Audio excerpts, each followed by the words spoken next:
מה קורה אנשים? כאן דעת, והיום אנחנו בפרק הראשון של 4 Powers Gaming. אז מה הולך להיות בערוץ? אז פה אתם רואים, על המסך.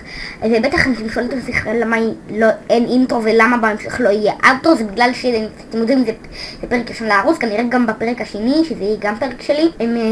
בפרק השני של הערוץ אתם תבינו למה רק אני מעלה את שתי הפרקים הראשונים. כן. אז אוקיי, בואו נקרא בעצם את מה נעשה. אוקיי, אז מה קורה חברים? כאן אריאל, עידן, אור ואילון. אנחנו פתחנו ערוץ בשם 4 Powers Gaming, שזה בעצם אומר 4 כוחות משחקים. אוקיי, אריאל יהיה בתפקיד האינטרואים, טיימפלייטים בחינם וגם קצת גיימינג. אור עושה קצת צחוקים וגיימינג, אני גיימינג, ואילון הוא ישחק הרבה פיפה בסוני 4 וגם הוא יעשה קצת גיימינג. אז כן. אז זה רק פרק עדכון, נתראה בפרק הבא, יאללה ביי.